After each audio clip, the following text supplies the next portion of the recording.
Assalamualaikum warahmatullahi wabarakatuh. Perkenalkan, nama saya Zainal Mustafa, NIM 3118107182 dari kelas TI 18J1. Berikut tugas summary chapter 1-6 dari mata kuliah Penjaminan Kualitas Software, dosen Ahmad Fauzi MPD. Di sini saya akan menjelaskan mengenai review materi atau ringkasan materi dari chapter 1 sampai dengan chapter 6. Oke, yang pertama yaitu chapter 1, tantangan kualitas perangkat lunak, di mana ada keunikan-keunikan di dalam menghadapi tantangan kualitas perangkat lunak. Terdapat 3 keunikan dari tantangan kualitas perangkat lunak itu sendiri. Yang pertama, kompleksitas produk. Perbedaan antara produk perangkat lunak dan produk industri itu terdapat di mana kompleksitas produk untuk perangkat lunak itu sangatlah kompleks atau banyak cara yang digunakan untuk menyelesaikan sebuah permasalahan di dalam menentukan kualitas perangkat lunak. Sedangkan untuk produk industri itu cukup mudah untuk menyelesaikan sebuah permasalahan kualitas. Yang kedua, visabilitas produk. Di mana untuk produk perangkat lunak itu sendiri sangat sulit untuk mendukung atau menyelesaikan sebuah bab permasalahan yang ada di proses pembuatan perangkat lunak. Untuk produk industri sendiri mudah untuk mendapatkan kesalahan-kesalahan yang ada pada proses penentuan kualitas di suatu produk itu sendiri. Yang ketiga yaitu pengembangan dan proses produksi. Nah, untuk pengembangan dan proses produksi itu sendiri di produk perangkat lunak itu cukup dengan menggunakan satu fase, itu sudah cukup. Nah, sedangkan dengan produk industri itu perlu menggunakan berbagai fase yang digunakan, tidak cukup dari satu fase saja. Next, yaitu chapter 2, apa itu kualitas perangkat lunak. Nah, di sini pengertian dari perangkat lunak itu sendiri. Perangkat lunak atau piranti lunak adalah istilah khusus untuk data yang diformat dan disimpan secara digital, termasuk program komputer, dokumentasinya, dan berbagai informasi yang bisa dibaca dan ditulis oleh komputer. Nah, sedangkan apa itu kualitas perangkat lunak? Kualitas perangkat lunak itu sebuah hasil yang kita setelah buat, kualitasnya itu dapat direview atau tidak diragukan lagi oleh pengguna atau customer. Nah, bagaimana cara mendapatkan kualitas perangkat lunak? Yaitu dengan cara pengujian. Pengujian itu sendiri bisa dilakukan dengan survei atau kita menggunakan kolom komputer, bisa menggunakan membaca kolom komputer review terhadap aplikasi, atau dengan kata lain produk yang kita publik itu bisa membuat masyarakat puas atau tidak puas. Nah, di situ bisa menentukan sebuah kualitas perangkat lunak itu dinyatakan dengan baik atau buruk. Oke, kita next. Chapter 3, yaitu tantangan kualitas perangkat lunak. Di mana tantangan kualitas perangkat lunak itu bagaimana cara kita bersaing dengan software-software lain yang telah dikeluarkan oleh development atau programmer lain supaya software kita itu kualitasnya baik di antara software-software yang lain. tantangannya bagaimana ketika di suatu pasar dari kualitas perangkat lunak itu sangat ditentukan sekali. Berbagai jenis yang perlu kita waspadai atau kita terapkan supaya mendapatkan kualitas perangkat lunak yang efektif dan efisien dan disukai oleh masyarakat. Yang pertama diantaranya yaitu dengan adanya perawatan. Perawatan perangkat lunak sangatlah penting bagi perangkat lunak itu sendiri supaya tetap disukai atau tetap diminati oleh customer. Adanya maintenance setiap saat, setiap waktu, maka yang akan terjadi software tersebut tidak banyak bug atau permasalahan yang sangat mempengaruhi sebuah perangkat lunak atau aplikasi tersebut. Yang kedua yaitu kehandalan, di mana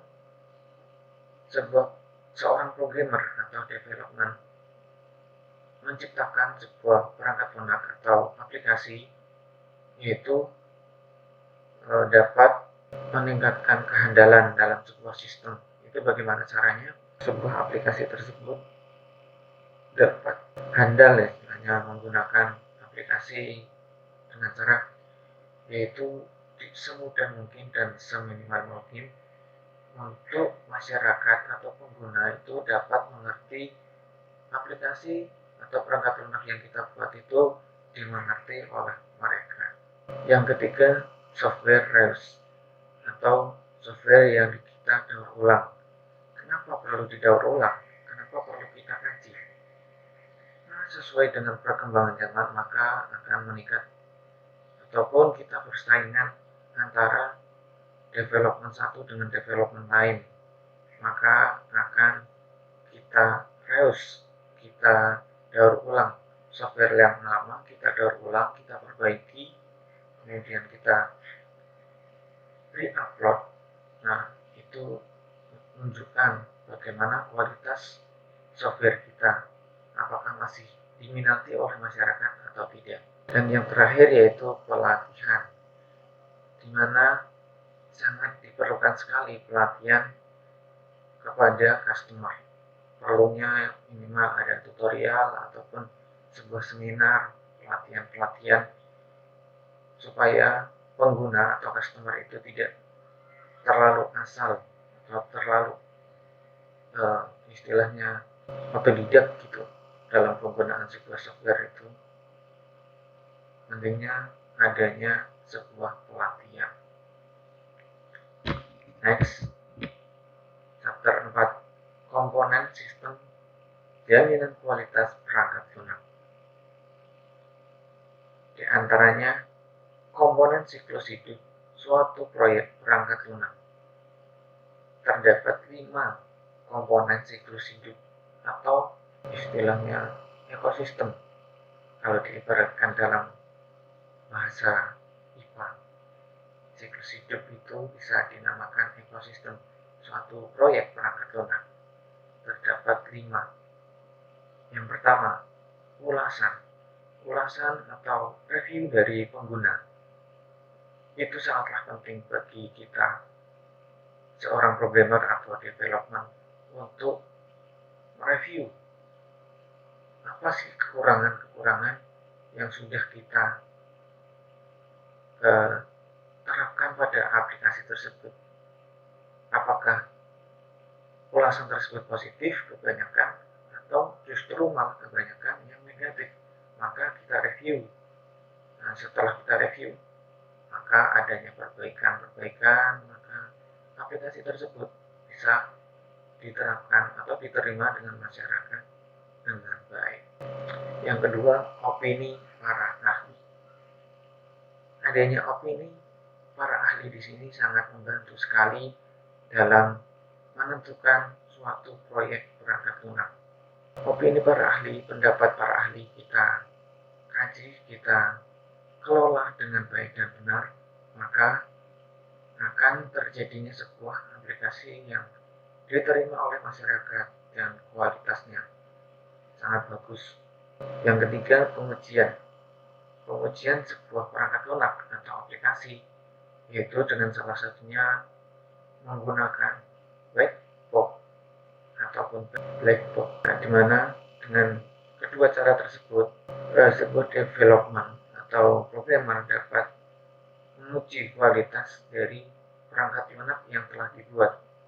Bagaimana kualitas yang telah dibuat itu dapat bertahan atau tidak ketika kita sudah launching, kita sudah dikeluarkan, contohnya kita keluarkan di Play Store gitu, itu layak atau tidak dengan pengujian white box ataupun black box. Yang keempat, pemeliharaan. Di sini muncul lagi pemeliharaan atau maintenance perangkat lunak, di mana perangkat lunak itu secara berkala harus melakukan pemeliharaan atau perbaikan, upgrade itu sangatlah penting bagi perangkat lunak supaya tidak terjadi adanya banyak bug atau permasalahan-permasalahan yang timbul ketika aplikasi itu digunakan, sehingga tidak membuat nyaman pada pengguna.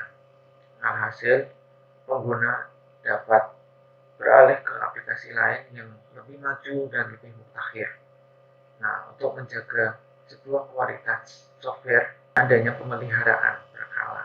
Yang terakhir yaitu jaminan kualitas software. Perlu adanya jaminan kualitas dari aplikasi yang telah kita buat. Misal contohnya saja, apabila kita membeli sebuah barang elektronik di sebuah toko, nah itu pasti ada garansi atau jaminan dari produk tersebut. Tidak menutup kemungkinan untuk perangkat lunak itu sendiri, yaitu perlu adanya jaminan kualitas software supaya pengguna atau customer yang sudah mempercayai kita untuk membuat sebuah aplikasi tidak kecewa akan hasil yang telah kita buat, aplikasi yang kita buat. Dan mungkin kalaupun baik dari ekspektasi klien atau customer itu sendiri, maka tidak menutup kemungkinan klien atau request yang kedua kalinya, tidak hanya satu kali saja. Next, chapter 5, review kontrak atau peninjau kontrak. Tinjauan kontrak merupakan elemen kualitas perangkat lunak yang mengurangi kemungkinan situasi yang tidak diinginkan tersebut. Perlu adanya review atau mengulas kembali kontrak-kontrak yang telah disetujui antara klien dan development. Nah, di mana target yang harus diselesaikan, berapa hari yang harus diselesaikan dalam menentukan sebuah perangkat lunak, itu perlu adanya kontrak review kembali. Dan di sini sangat ditekankan sekali mereview sebuah kontrak. Dan jangan sampai kita miskomunikasi antara klien dengan development. Makanya kita harus review. Mungkin harus sesekali kita berikan sebuah aplikasi yang kita kerjakan, kita kasihkan kepada klien apakah ini layak atau tidak, seperti ini apa seperti itu. Next, yaitu chapter 6, pengembangan dan rencana kualitas.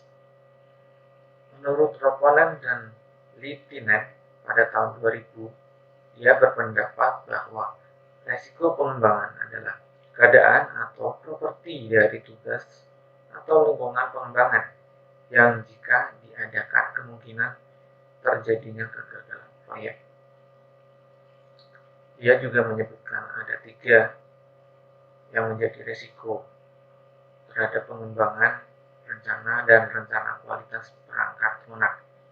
Yang pertama yaitu teknologi kesenjangan. Terdapat tenaga-tenaga yang kurang profesional. Dapat diartikan dia tidak handal dalam melakukan programming, misalnya coding. Di situ kurangnya pengetahuan serta ilmu mengenai dunia perkodingan. itu sangat memungkinkan terjadinya penghambatan resiko pengembangan. Maka yang perlu diantisipasi di sini, carilah yang benar-benar expert dalam bidang tersebut atau istilahnya sudah pro, sudah mahir dalam pengkodingan di sini. Ibaratkan misal contoh dunia perkodingan, yaitu carilah yang sudah mahir dalam bidang tersebut. Maka kemungkinan kecil terjadinya proses pengembangan mangkrak atau melebihi batas yang sudah ditentukan itu sangatlah kecil daripada ketika kita merekrut sebuah karyawan ataupun tenaga profesional itu kurang tepat ketika kita merekrut sebuah karyawan yang asal-asalan. Yang kedua, kekurangan staf. Staf yang dimaksud yaitu sama halnya dengan tenaga kerja profesional. Akibatnya akan menghambat resiko pengembangan apabila cuma mengandalkan misal satu atau dua dari karyawan yang sudah mahir atau sudah pro istilahnya di sini, kurang ilmu dalam perkodingan, maka akan menghambat dari pengembangan software tersebut. Yang ketiga ataupun yang terakhir yaitu ketergantungan elemen. Ketergantungan elemen di sini yang dimaksud kemungkinan kalau kita bisa contohkan di produk industri yaitu telat atau delaynya suatu produk. Ada jadwal yang sudah ditentukan. Nah, ini akan mengakibatkan penghambatan dalam proses pengembangan dan rencana kualitas software yang sudah ditargetkan sekian hari pada tanggal sekian. Subkontraktor atau vendor istilahnya itu molor terjadinya pengiriman suatu barang ke pihak developer akan sangat mengganggu dalam proses pengembangan dan rencana kualitas software itu sendiri. Terima kasih, kurang lebihnya yang dapat saya sampaikan itu saja. Wabillahi taufiq wal hidayah. Wassalamualaikum warahmatullahi wabarakatuh.